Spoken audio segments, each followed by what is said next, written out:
What's up everyone, Mystic Mike here from North Studios, coming at you today with a quick look at a game I discovered at PAX South, Wildermyth. When I seen this game, I knew right off the bat, this was the game I could see myself losing many hours with. And to date, I have lost quite a few hours of my time, but I don't consider it lost because this game literally blew my mind. Everything about this game I love. I love how everything is basically procedurally generated every time you play. So there's no playthrough that will be the same. Yeah, you might take same arcs and stuff, but you could actually, if you wanted, break away from that and just kind of do your thing, change it up. Go one time, go straight through, don't even bother getting every territory. Go ahead and just straight to the quest and do it. Mind you, as the chapters come on, it gets a little harder. I found my playthrough, I'm trying to capture every single territory. As you can see, I got quite a few right now. So for me so far, I've been finding the first chapter I think took me a good 4 to 5 hours to complete.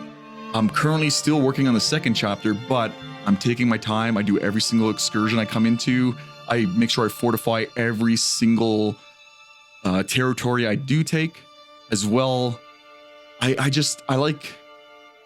like the battles. I love going into a battle. I love like when they give you an option, like right now, to what strategy you want to do when you go in. Stand tall, put fear in their heart, or you can sneak ahead and harass them before they arrive. Be all sneaky like a rogue, or you can have the one of the mages brew up a mystic drink, Mystic Mike, to bolster your abilities, or you can just do nothing and wait for them to come. I mean, I'm not sure why you would want to, but hey, the choice is there.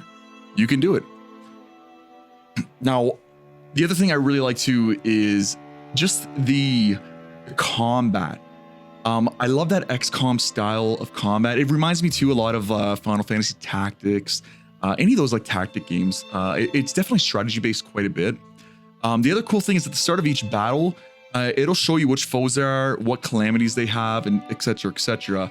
And with excursions, if you see the top left, it says I have to survive 9 turns.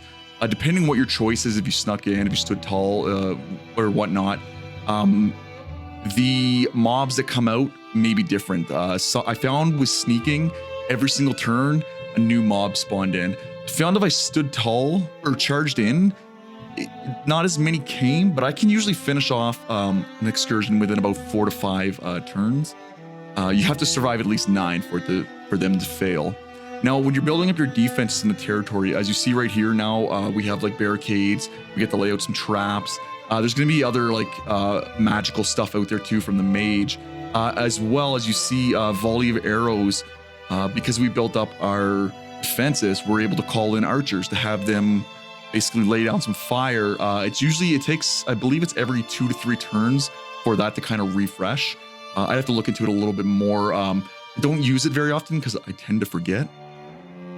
Now, this is another aspect I really love about this game is your characters, they age. They literally age. On the left, if you highlight over your characters, it'll tell you how old they are. Every turn is basically like a few days here and there. I believe every turn is a day, actually, if I'm not mistaken. As well, with the aging, as we all know, when you get older, you either retire or you either die. You know what I mean? Well, I mean, I guess you don't die. I mean, you eventually die, yes, but in life, you either retire or you keep working, kind of thing, and then you die. But in this, they either retire or they decide, or they can basically die in the battlefield. They can be like, nope, I'm going out in a blaze of glory. My name will be known for the ages as Quinnen the Great or Idwan the Great or whatever the Great. Or it could be the Goofy too, I guess. Now, the other thing, at the end of every battle, you do get gear. Something will pop up. It'll tell you who can use it or who gets it, basically. Now, you can choose to replace it, or you can choose to salvage it and get, in this case, +1 Ignite. Now, the cool thing about the supplies, and at the end of each chapter, you can craft stuff. Now, here, really quick, we're showing you the calamities. At the end of every single fight, basically the monsters get harder and harder. So the longer it takes you to beat it, the harder the game's going to get. Now, you can use legacy points to cancel out calamities, but for the most part, I found I didn't do that very often. I mostly just use my legacy points to recruit new troops, build up outposts, stuff like that. Because with every territory you take, you do get to put like right there, we get an outfitter one up top. I believe it's a bar or pub.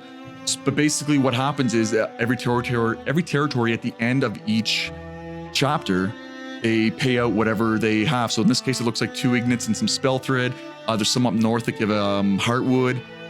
For the most part, all that's used for is just to create or craft new equipment, new weapons, stuff like that. Another cool feature too is that your characters actually can have kids, and eventually your kids, when they become of age, will actually join your party. And then you can start kind of training them up in different stuff. And some of their stats, the parent staffs may pass down as well to the children. So if they learn like a neat little skill or something, that might pass down as well. Now keep in mind, this is an early access as well. So some of the things I'm telling you may change when it comes out to full release, but it is what it is right now. And it is honestly mind blowing. Like there's so much about this game that I love that I could go on for hours and hours about it. But what I'll do is I'll let you check it out yourself. Go to Steam, early access, Wildermyth, or www.wildermyth.com. Thank you very much, guys.